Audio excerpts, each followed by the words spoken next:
Hey everybody, welcome back to another episode of Better Radio. I'm Brian. I'm Liam. How's it going? It's going well. How are you doing? Oh, great. Doing fantastic. So it's been a minute since we recorded this. Last time we... Yeah, hiatus is over. We've settled everything out of court. Fortunately. Yeah, so I Kevin didn't won't be expect back it. is what we're Kevin's saying. not going to work in this town ever again.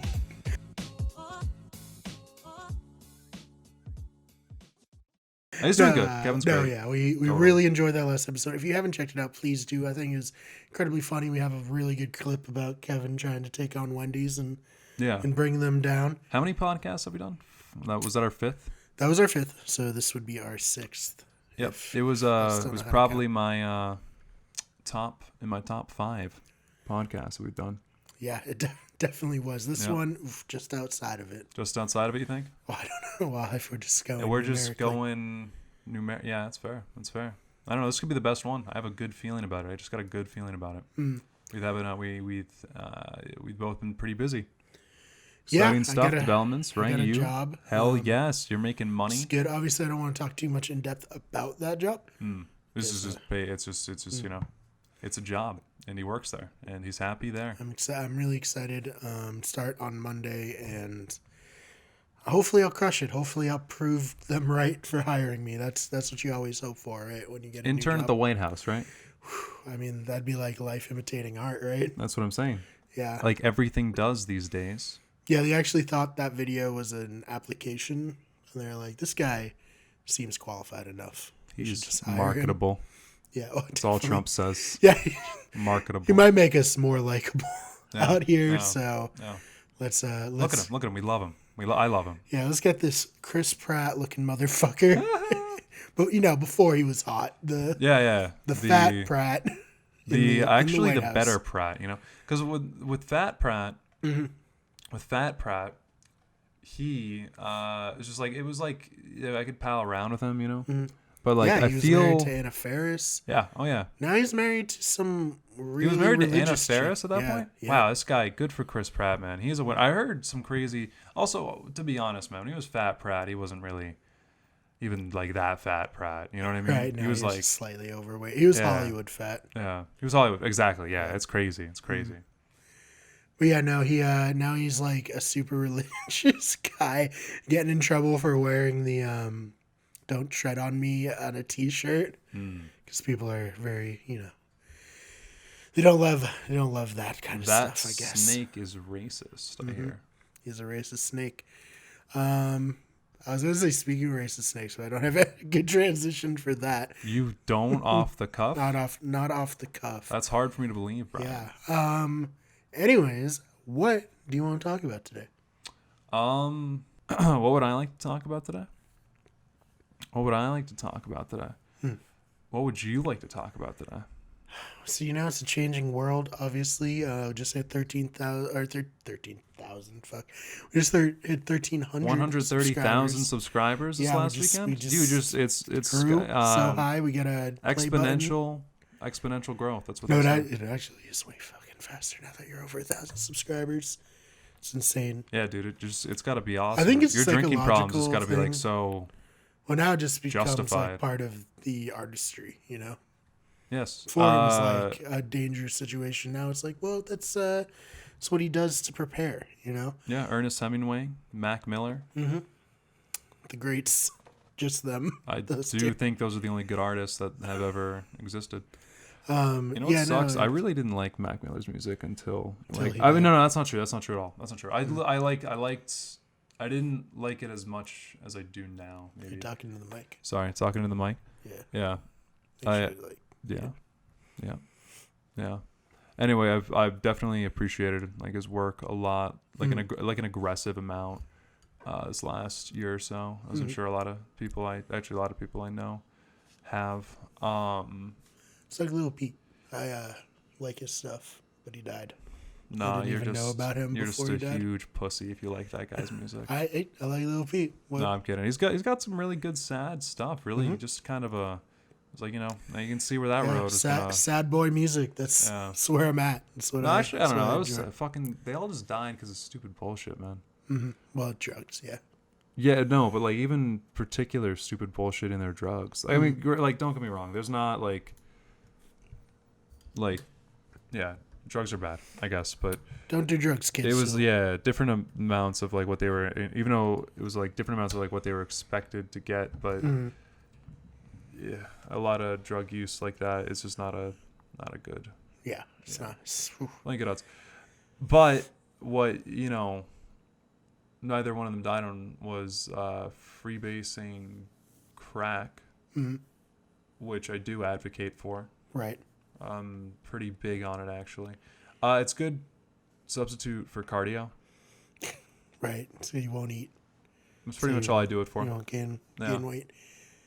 Yo, you saw the new Tarantino movie, right? Yeah. I heard you had some opinions on it, no?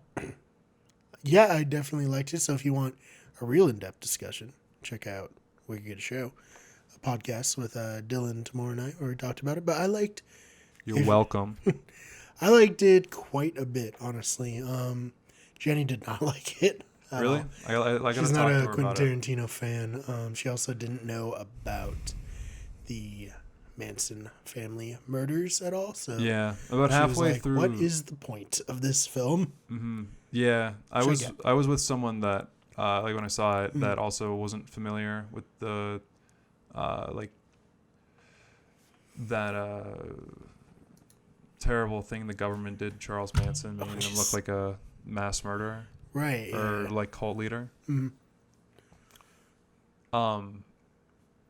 And I realized about halfway through the movie, I was like, this would probably have been a better movie if you had some familiarity with it. Yeah, and I kind of felt bad because like the kid I was like hanging out with a buddy of mine.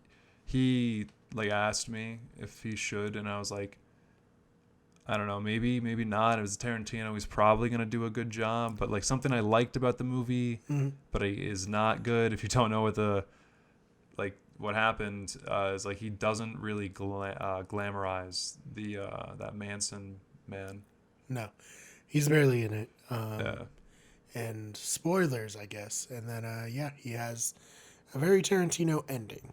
So we'll keep it at that. If you have seen it, check out the other podcast that we just did. A Tarantino movie has a Tarantino ending? Yeah, exactly. And another thing that we did a video on that can relate to this is Ninja is moving to Mixer because Microsoft is ruthless. Who's Ninja? He is the biggest Twitch streamer in the world. Now he's on Mixer. What is Twitch? So you just want me to say, like, I think if people are listening, they have at least a base knowledge. But Twitch is a video game streaming service that a lot of people like watching people who stream. Wait, what do you mean? These kids online, they watch people play video games online? Yeah, they don't even play them themselves. They don't play the video games themselves? No. That's what you're telling me, Brian? It's pretty insane. What's wrong? Have they been vaccinated? Could that be? Some of them have. I would imagine statistically. Mm-hmm. But is that maybe the root of the problem? He actually moved to Mixer because they require people to be vaccinated to sign up for Mixer. Makes a lot of sense to me, keeping the man down. Like, if I'm going to do meetups. Don't talk into the mic enough. Pretty much just like talk around it. I'm sorry. So yeah, you want to talk right into here. Right into right there is where the interesting sound gets picked up, not on the top. But is my voice talking right into it too aggressive, or is it just right? Put it right there. Sound in front of me. See, okay. You can see that. I'm a fan of acoustics, you know. Right. But anyway, vaccinations. That's probably where the problem lies, I would imagine. Yeah. So someone's breaking in. Yeah. So it sounded like. So yeah, Mixer is basically a competitor to Twitch. Has a lot of the same features. People, watch people live stream on there, but not quite as much as they do on Twitch. So in a kind of, I won't say like a last ditch effort, but it was kind of feeling that way. They decided to just pay Ninja most likely a fuck ton of money. I think that'd be an accurate. I actually think the number's out there. Is it? I think it's like 963 million. I'm not kidding you. No, I'm looking that up, bro. I'm pretty sure that's what I saw. All right, Liam's gonna look it up while I explain the situation a little bit more. So, yeah, Ninja went from. I don't know who this is. Keep elaborating. Ninja went from Twitch, where he had 14 million followers, to Mixer, and when I checked earlier today, he had 600,000 followers so far in Mixer. I might be wrong. It might have been 200,000 followers and 60,000 viewers. So I think he's doing, decently for his first try. It's kind of interesting because it's like you see like athletes, the like basketball, football players, those kind of athletes, the sign these deals to be a part of different brands. And it's like, oh, well, this basketball player has a shoe made by Nike. Adidas wants to, steal them away, so they're going to offer him a bunch of money. And now we're kind of seeing that in esports. If you want to look at Ninja as a kind of esport athlete in a way, at least like an entertainer, kind of like hybrid between the two. And yeah, Mixer and Microsoft shoved out the big bucks, and it'll be interesting to see if they're going to continue to do this with more streamers. If YouTube gaming and Facebook gaming is going to do similar things. I know DLive, which is another streaming site, paid PewDiePie a good amount of money to stream exclusively there for a year. So this is if you can't organically grow it, you got to just steal the biggest people from the other platforms, It was possible I was dehydrated and hallucinated that article earlier. Yeah, 900 million sounded a little bit much. I thought it'd be more. Didn't they offer someone offered Snapchat a few years ago, $4 billion or something. Yeah, I think Facebook did. Yeah, and it was three kids or some shit, and they said no. They said no, and then they're like, oh, we'll just make Instagram, Snapchat, then it's fine. Yeah. And they're like, fuck, please buy us. Someone please buy us now. That sucks. Yeah, but that's what happens, though. We were just talking about other people who are real competitive, and we're not going to talk about on the air. But we saw a documentary on that was pretty interesting, but I'm terrified about talking about it because they're scary. Somewhat related to Epstein's Island. Oh no, that's not what we just. It's two dudes watching a documentary about Epstein's Island. Oh no! All right, so what do you have going on in your life? No, I was invited to Epstein's Island before. No. I got some travel plans that fell through. Don't really some travel plans fell through. It was political stuff. No, seriously, dude, that shit's disgusting. Those people are people. I remember Pizzagate and shit. What is it with government officials and just maybe people in power? Why is there a portion of them? I'm sure there's a couple Bernie Sanders that maybe are out there doing good, not trying to have sex with kids, but I feel like a lot of them are trying to do it. That's what they're in. I think they're in for. Inherently, people who do bad things like that look for positions of power that they can exploit. Priests, Boy Scout leader. In their own way, they try to find ways where they can victimize articulate people. Way of looking at it. That's good. That makes a lot of sense. Thanks. Well done. Thanks, guys. Make sure you tell your friends about all the great. Do you think being a priest, that makes sense? That makes sense. The priest is probably the easiest gig to get to hang out with kids. Yeah. Yeah, that's all it is. Well, no, Boy Scout leader would probably be the. I don't want. You were in Boy Scouts, weren't you? What are you trying to say, dude? A long time. Wow, wow. I wasn't in it for that long. I didn't like it. I didn't like having to do things. Yeah. Go camping. Ugh, gross. Dude, I was just. Yeah, that's rough. I'm big into. I love that stuff. I go out. I'll sleep on the the grass. I think it's just called blacking out. Yeah, that is what it is called. On the grass, it's just I happen to do that while I'm belligerent. Camping, yeah, it counts, bro. I'm out there. Oh man! So do you have any stand-up dates coming up? In between. I went to a show that you hosted. Right. Yes. Oh, hey, the open mic at the Dark Rose Saloon, which is. Wednesday the 2nd. So it looks like that's coming back. Next Wednesday. Yeah, next Wednesday the 7th. Next Wednesday the 7th, the open mic at the Dark Rose Saloon returns. Before this podcast, we had just done...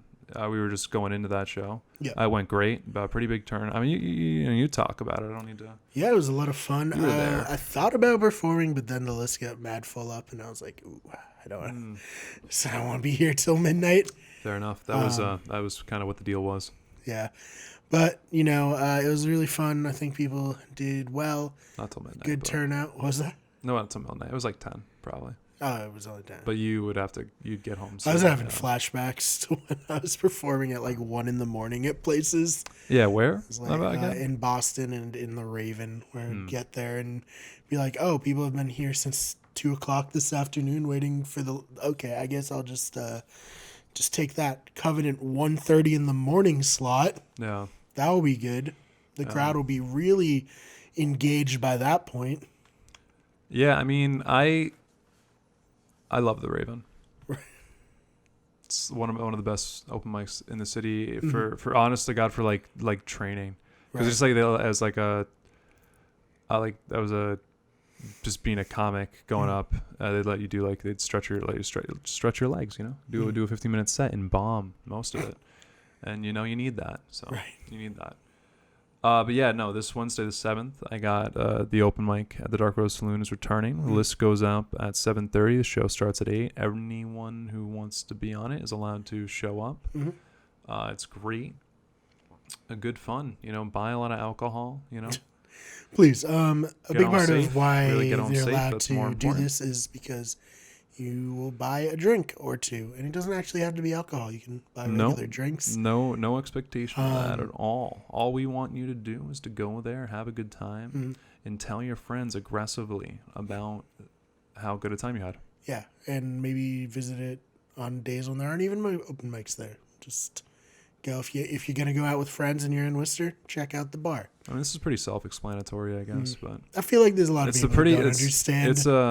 I don't understand the arrangements of like what open mics are. It's like, this is obviously good for communities, but this is also good for the business if you can bring in some good patrons. Yeah, totally. I mean, I think businesses get it, and like at least any of the people I've ever interacted with. Right. But it just kind of happened. It's cool that we've turned a few people on to the bar and vice versa. I mean, I like the bar. I'm actually probably gonna they have this taco night thing coming up. Nice. Checking out. It's free tacos, Hey, can't beat that. I think it's free tacos. I don't know. I shouldn't have said that. There goes it. What definitely the you have to pay for tacos? I didn't mean that. It's probably pay tacos. They're probably just hosting a taco night, and it's gonna be. Yeah, they're probably just selling tacos. Yeah, that's probably what they're doing. But hey, tacos are great. So. God, I fucking suck, man. I can't do a single thing right. So it's all good. It's all good. Yeah. So you said you had obviously other than. Right. Well, we had the last Roast Wars. I think the season finale, I guess. I don't know what Lou's calling it, but the season finale. Right? Well, I mean, it was a torn. It was they kept a record. The season ended. I don't know. They had a great elimination round to the end. From the roasters in the scene and shit. It was an awesome show. I was actually offered to do an 8-minute set in it. It was oh wow. The best part of the night, obviously. Right. It was a good time. No, it was amazing, and I appreciated being asked to do. Do you feel like people are sometimes confused? I remember when I went to see you do Roast War and someone just did stand up. I was like, "What the fuck is happening right now?"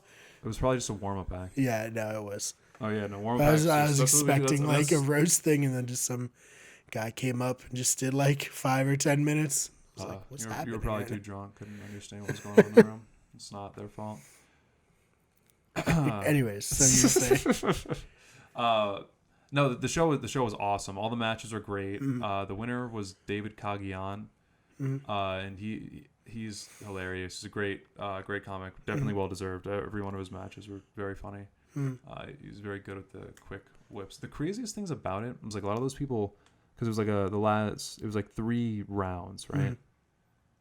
And so if you won the first round, you're going to go in the second round in 20 minutes. I would go in and do my act, and that was pretty much the time you had until the next round started.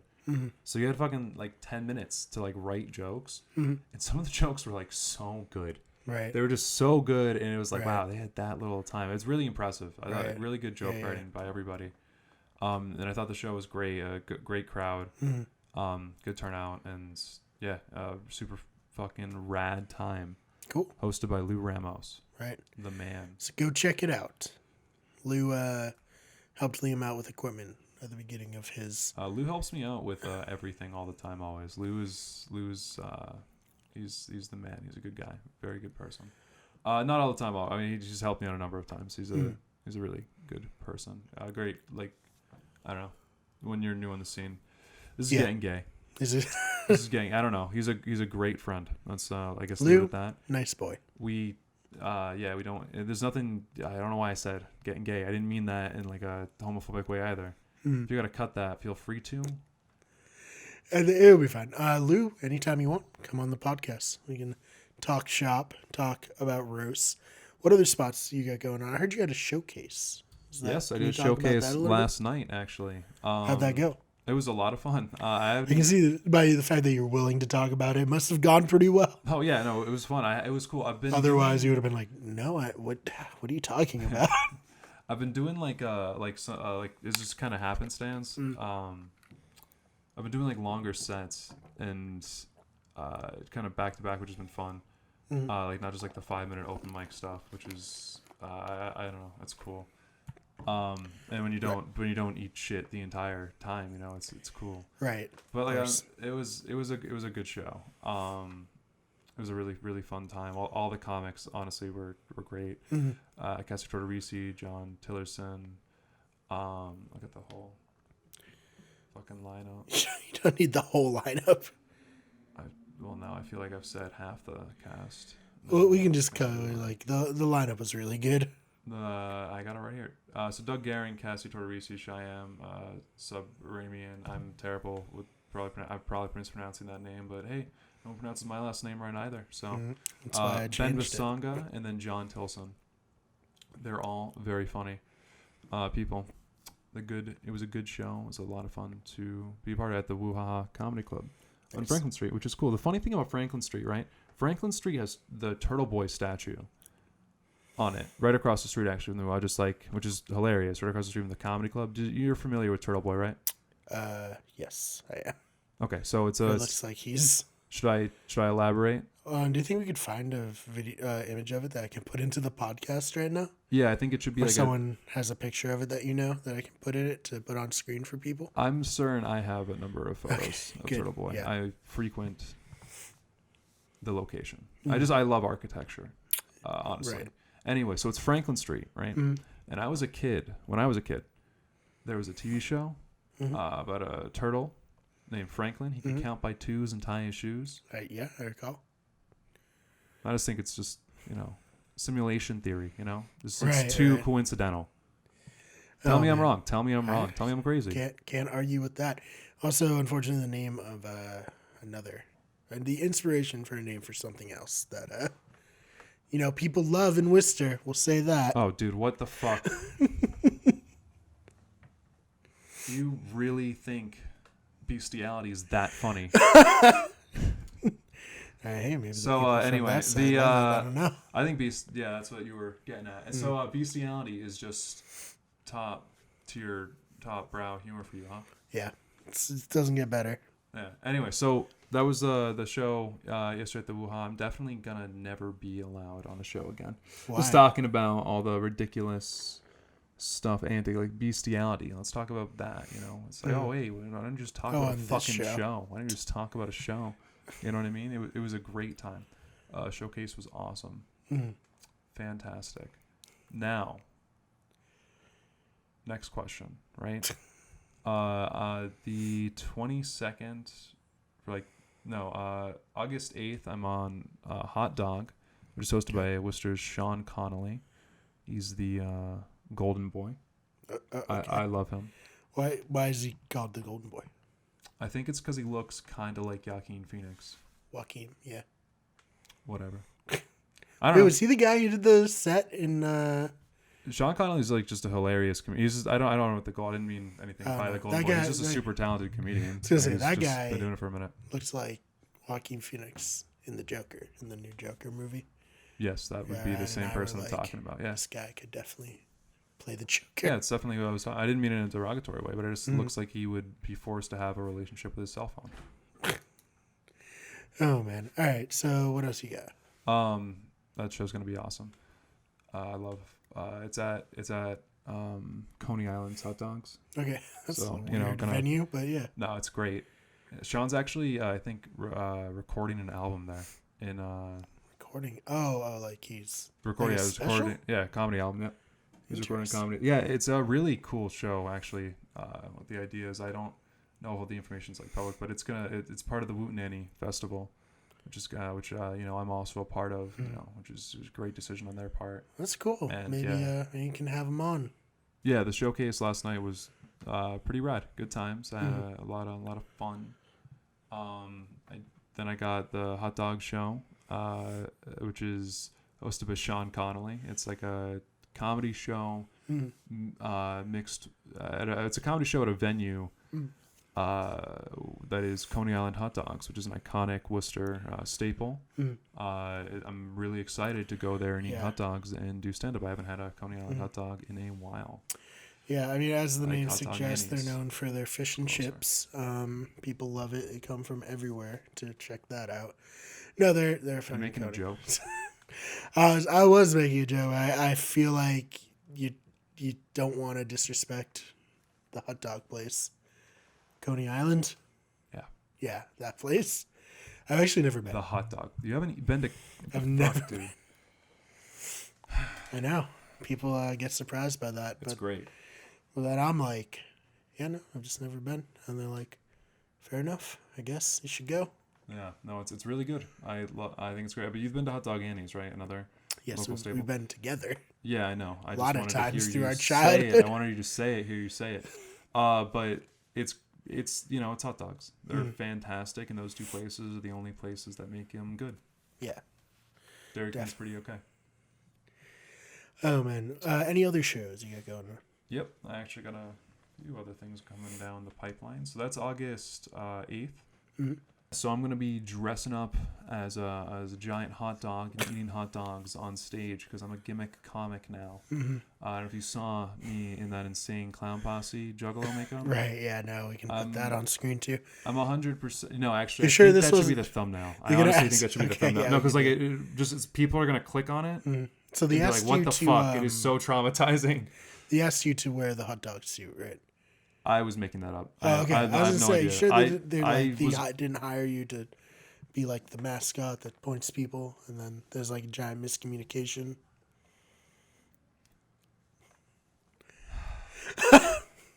I'm not sure. That could very easily be what it is. Now that I think about it, looking back at the emails. Yeah, 90% of the people who get hired actually get tricked into being that. Do I still get to eat hot dogs? I would imagine. Then it's a win. Yeah. Get some ASMR up in here with the bottle. Why are you doing that to people, bro? I'm trying to expand our subscribers, be as diverse as possible. Algorithm. Yeah, exactly. If I can tag ASMR, one person might click on this. With that clown makeup as the thumbnail? Yeah, it's going to... I'm trying, to cast a wide net as wide as possible. That show was awesome. It was this past Monday. Gathering of the Juggalos. Good name. Yeah, hosted by Jesse Burlingame, who's like an actual juggalo and a comedian on the Worcester comedy scene, and he's very funny. He is actually performing someday this week at the Gathering of the Juggalos, like the real one. Oh, the real one? Yeah, so that's cool. Why we were it was kind of like a going away party for the guy. It was a really cool. So we don't know if he's gonna come back. We don't know if he's gonna survive. That's what I think. That's what they were like going for. He could get murdered. So he's going to this is terrible juggalo stereotypes I'm throwing out here. I'm sorry, guys. I mean, I'll be honest with you. I came into it I don't know. I was not really a big ICP fan. I've listened to a number of their songs. But so you don't think you have to, I don't know. It's like, this is rap, man. You don't have to say you're not a big fan of it. I think that's the default setting for people, and then I'm about to say some positive shit, motherfucker. All right, I'm incapable of. We watched like an advertisement. Like I got more familiarized with the Juggalo culture, right? And I began to understand. And no, they had like an advertisement for like the Gathering of the Juggalos. It looked like what you would think it would look like, pretty much exactly. I've watched a lot of like YouTube documentaries on it because it's an incredibly fascinating event. But those people are having a really good time. Yeah, they're living their life, man. And on top of that, the other acts, like a lot of the acts that are featured there, there's some, I mean, Jesse's there, so there's some fantastic comedy there. Gilbert Godfrey, I think, is hosting. Of course he is. I don't know if he's hosting Jesse's thing, but I hope he like makes a Hollywood connection and just never even comes back. What are the chances that Gilbert Godfrey doesn't know what a juggalo is and is going to be? Dude, I don't know. I'm saying I kind of slept on, which is what I say now. I say things like that all the time. Yeah. They like. It looks awesome. They have a lot of really cool acts there. Token from Salem, Mass. Oh wow, yeah. Yep, he's there. A ton of other people I would recognize. That name stuck out to me because I didn't watch the whole thing, but a lot of people were going crazy a lot of the time. There was a lot of varied acts, and like I said, a fair number of comedians. So it seems like it's just another music festival, and I don't know if they feel like it's a bunch of, loyal. I don't know, not loyal, but like. There's just a bunch of fans of similar things. I get it. It's just a music festival. I can get behind that. Did you try Fuego at your show? I did. I tried a couple flavors. I tried the Klein Candy. I was not high on that. Right. I tried the Mountain Dew one. Did not really like that either. I like Stars and Stripes, which is like a generic soda around here from the Dollar Tree. That's what I fucked that shit up in middle school and high school. I think it's better. Okay. But I think the difference is ours is carbonated and Faygo is not. Yeah. What? That's bizarre. Yeah, I know. Well, I mean, all right. So that's that show. The other things I got going on, Friday, August 23rd and Saturday, August 24th, I'm going to be doing a spot at the Comedy Attic. For that weekend show. I think the headliner that day is Mike Bain. Okay. I'm not I haven't met him yet personally, but I've heard about him. Kind of a big deal. Yeah, he's a bigger Boston comic, very funny. I'm excited to be a part of that. That's going to be a really fun night. Both those nights are going to be sweet. Right. The Comedy Attic. The thing I love most about that room is it's like super. It feels like you're doing comedy in an attic. I guess that's like the whole point. Whoa. But it's super like intimate. You can have like 20 people in there, and it feels like a really cool show. But like the thing is, it's not like that. It usually packs out. Do they have an open mic? All sounds like good things. All right, yeah. So that's that weekend, and then Saturday, August 31st, I'm on the Best of the Woo, which is a show. That's just kind of, showing off all the amazing talent Worcester has to offer, which is, it's going to be a lot of fun. Cool. It's a good lineup, and it's, going to be, it's at the Woo-Ha, which is an awesome room. It's AC'd. It's going to be August 31st, so it's probably still going to be hot as balls. Right. So you're going to go there, and you're going to have a great time listening to comedy, and you're going to be, comfortable in a really cool room. They also have great meal deals. I'm not even just like trying to sell on this place, but like it there's like all you can eat wings one day. Whoa. It was like 2 large pizzas for like, I don't know what it is, but I don't want to get it wrong. But it was a good deal. I ate 2 pizzas and as many wings as I could eat. Oh wow, sounds great. That's what I did with my day yesterday. Nice. But yeah, that's what I'm up to for the rest of the month in terms of shows. I'll be doing open mics. I mean, I obviously got my open mic at the 7th. But I'll be hitting, I guess now I got a bunch of shows to do. So, I'm going to be, hitting that old grindstone, all the open mic, that is the Worcester comedy open mic scene. Very nice. The greatest one in the country. In the whole country. That I've been a part of. It's a big qualifier at that point. Oh, man. Well, that's really fun. Consistently a part of. Right. Even more of a qualifier. Yeah. But yeah, no, I'm excited. It was cool. I'm really excited about it. It's been I feel just I don't know. I don't want to get like weird about it. Honored is not the word I would say because that would make me sound like a fucking jellyfish. But it's cool. I feel I don't know, dude. Can we edit this out? I don't know. I like just what do I want to say here? I really appreciate the opportunity. I feel like there's a positive momentum in your, budding comedy career. I just want to say I don't want to say that. I don't want because then I don't want to say shit like that. I don't want to even think shit like that. I mean, you can say this positive momentum. Positive momentum at one time doesn't guarantee anything. It just means that right now you feel like you're on a good path. You want to continue on this path, That was pretty good, I guess. I mean, if I had said that right then, off the cuff, would have been better. But, I mean, here's the thing. It's like nothing's ever guaranteed. Fucking YouTube is the most harsh judge of that. I'm pretty confident me as that thumbnail is gonna make this go viral. Okay, I hope so. Yeah, we're gonna just start doing dress ups for thumbnails. All right, but no, it's like you think about it.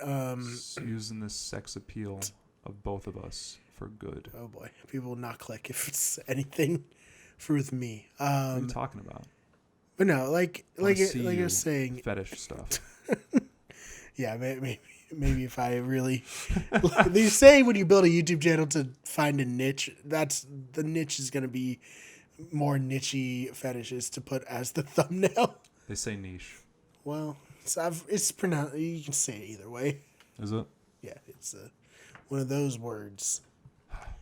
You know a word a thing I like about words, like a type of word I like. What kind of word do you like? Words that you can record and record. Yeah. That's they're spelled the same way.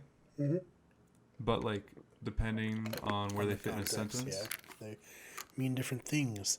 Yeah, that's why learning English has got to English. I can't imagine. Suck I can't even imagine. Much.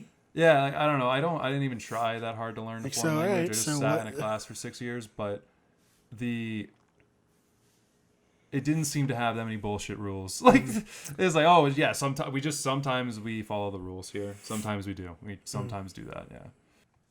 So how do you think stand-up's going in general? Obviously, you had a lot of new opportunities, with the showcase. What's the kind of feeling of where you're headed now, and what's the ideal goal and situation? I know you talked about wanting to do more film work as well. So if you want to talk about that. Oh no, I was fucking around about doing film. I was just because the thing I did before. I mean, I like I don't know. I think it'd be fun to do more online stuff like sketch or whatever. Right. I don't really consider that acting. I guess but stand up, man. In general, I don't know. I just am gonna continue to do what I've been doing in the sense of taking whatever comes and being appreciative of it the way it is. I don't know. I don't want to look at. I also don't I don't know. I don't really know the industry that much. You know, I'm learning as I go, and it's interesting. And as any job would be. You know? Yeah. Not job. Oh, no doubt. I mean, I guess it's sort of a job, but yeah. Yeah, man. I feel that. I think for us right now, I want to keep all the YouTube stuff going, keep momentum going. I have a lot of interesting ideas for videos. And then Timur and I have been talking about writing a short film and shooting a short film together. So hopefully that'll be done sooner than later. Yes, probably I will the last. I will be the lead. Thank you. Hey, I mean, if you like the script, yeah, and you're willing to work for no money, that's the other. Brian, I'm not. I'm to create for no money. That's the only reason you should create. Right. Yeah. Once capitalism is involved, it loses its inherent artistic value. Exactly. I would say it. I mean, well, I don't know, because a lot of movies are good. Like Once Upon a Time in Hollywood was good. Movies. That movie's sure good. he also wanted to make money from that. There's other good Tarantino movies, but there's no other good movies. It's Quentin Tarantino made all the good movies in Hollywood, and everyone else is just trying to keep up. I was watching a Variety interview with him, speaking of writing and making short film and stuff, and it was with him, Leonardo DiCaprio, and they were talking about the creation of Rick Dalton, which is the main character in Once Upon a Time in Hollywood, and just the sheer effort that Quentin Tarantino goes through to create his characters is really inspiring to me. He was talking about the inspiration behind the character, all the actors that he grew up watching in the 50s and 60s, and, you know, kind of taking different parts from them, and then having Leonardo DiCaprio watch like select episodes to try to get like a feel for the kind of person that his character was. It was just like, as someone who writes, as someone who occasionally acts, it was a really inspiring, you know, thing. And it made me like be like, I gotta get to work. I gotta go, you know? No, that's great. That's creators create, and inspiring is something that happens as a result of it. And that's something that's cool. Yeah, man. I mean, I when you watch a movie like that, man, any Tarantino movie, it's just like, man, this guy crafted this whole thing. You know, when I go and see something like that, it's just like, I'm going for a ride. Yeah. And I just, wherever it goes, I don't know where, especially like, even, you know the history. Me and you did. Like, you know, clearly, as we said earlier, it's probably better to have some familiarity with it, I think. But I don't know. It's cool. It's cool. It's so original. Like, who thinks of doing that? Right. On a Hollywood budget. Like, oh, hey, we're gonna take a look at this history. He's probably the only one who could.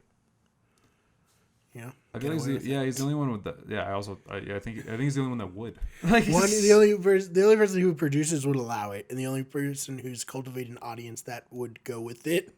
You know. You think so? Yeah, because of it's a pretty edgy thing to like. I was thinking about it. I was sitting in the movies like, there could be ways this goes. Like, this could just be really horrible. Right. But I feel like it wasn't. Yeah. And I feel like, I don't know if I don't know how to articulate this well. I'm just gonna go for it. So I think it's tough in today's day and age where everything is driven in terms of like, you need more, you need to like put out this many episodes, you need to, you know, to gain a following. It's like there is an artistry in that, in making like consistently decent content on a schedule, you know. Yeah.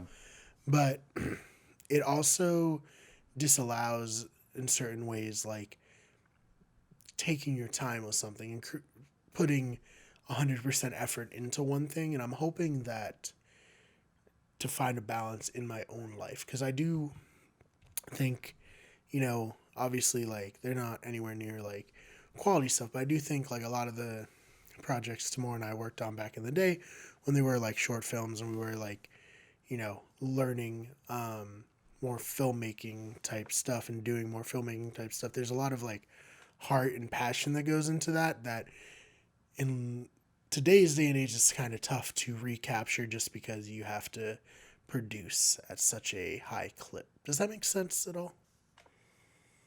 Yeah, I mean, and it's obviously usually like, well, okay, well, just don't produce stuff at a high clip. Don't try to make tons of stuff. And it's like, yeah, that's good advice, but then you lose out on potentially like finding an audience and finding, you know. See, I think that there's an audience for anything. And I just think, you know, not everyone finds that audience, and that's the hard part. Right. But I think if you're someone who's willing to commit to something, people eventually see that commitment. Yeah. One way or another, you know. Right. And I heard someone once say quantity has a quality of its own in terms of producing. See, I don't know, man. I see even YouTubers, right? Like a couple people I've watched in the past. They release a video every 3 months and still have like hundreds of thousands of loyal followers. Well, I think you got to get to that point. I don't know, dude. 37 videos. They're just sort of that good. They're just that good. There's video essays on topics that are very fascinating, interesting, well thought out, hour-long discussions. And it's cool. It's really, I mean, that's why I watched it. It was just a bunch of various topics and stuff. And it was like, yeah, it's hard. I have to look into, you know, did they ever get shared by, you know, someone bit, you know what I mean? Like it's hard to say that's how it works, you know, you get shared because they put together the quality. But for every one of them, there's like 10 other people who you watch and you're like, why does this person only have like 500 views on this video? It's like a masterpiece, you know? So it's like, it's hard to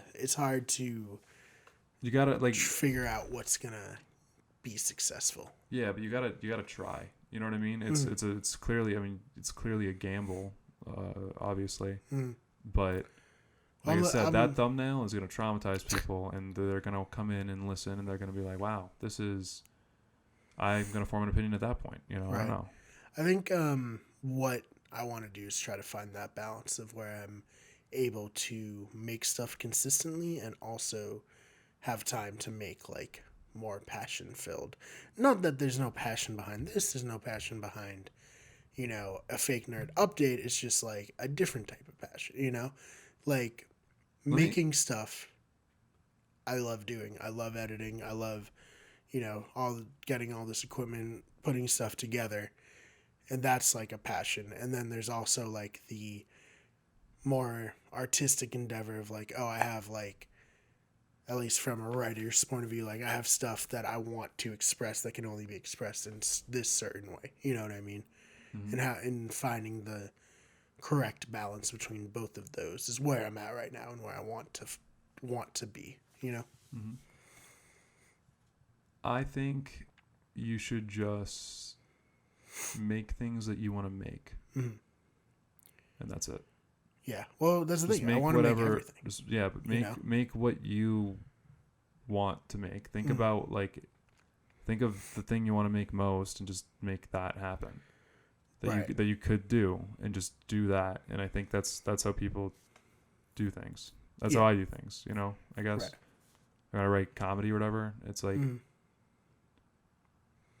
I don't know. I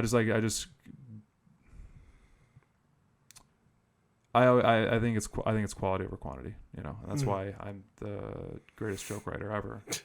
Yeah, well, I'm saying I'm trying to find like a way to make everything quality and make it fast. You know, just make sure it's sustainable. Yeah, there's a thing that people always talk about burnout, but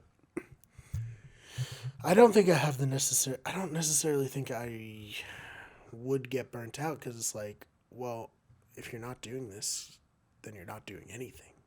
You know, and the idea of not doing anything is way more frightening than the idea of me stressing myself out trying to make stuff happen. Does that make sense? Yeah, but I feel like that's only a point you can have when you have everything in your own life figured out. You know?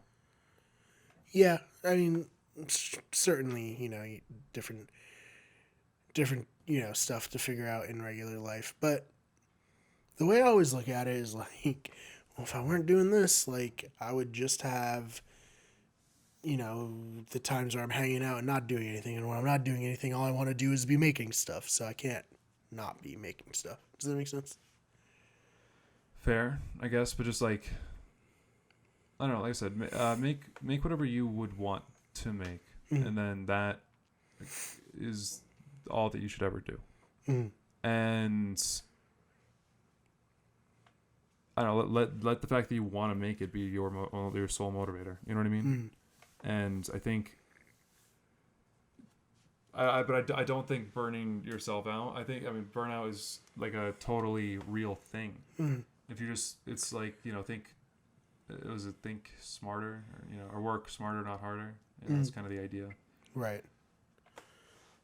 Find the ideal way to capitalize on whatever it is you want to do.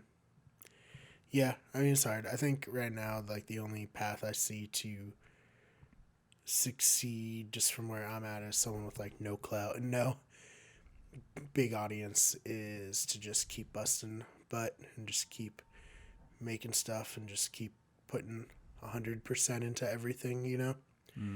And, you know, it will hopefully work out. Or if it doesn't, at least I'll be able to say I went, you know, 100% for something, you know? Makes sense. Yeah, I think that is a good place to leave off. Let us know in the comments section down below if you're also conflicted about art. That should be an interesting discussion. Liam, do you have anything you want to promote other than the shows that you already promoted? Art. Art only exists for profit.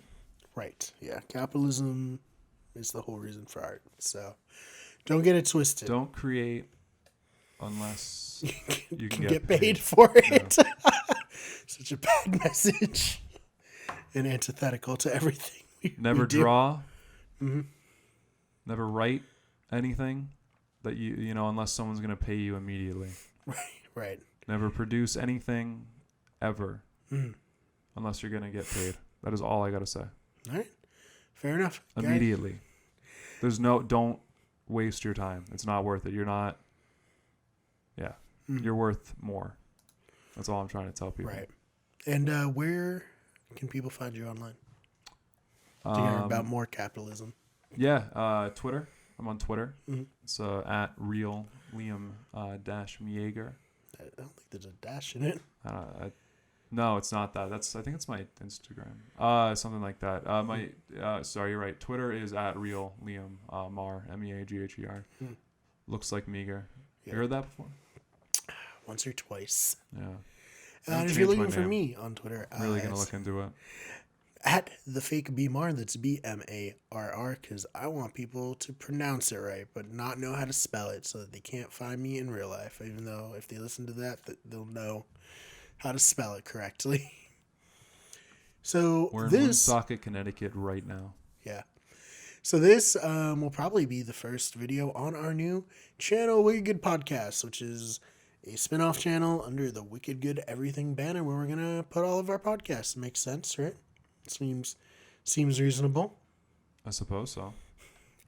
I don't know how this whole YouTube bullshit works, So we could potentially be at 0 subscribers on this channel right now that this is on. So please subscribe. Oh, wait, it's not? This isn't going to be posted on Wicked Good Everything? No, this is going to be on Wicked Good Podcasts. Oh, I thought originally you were going to do like breakout clips.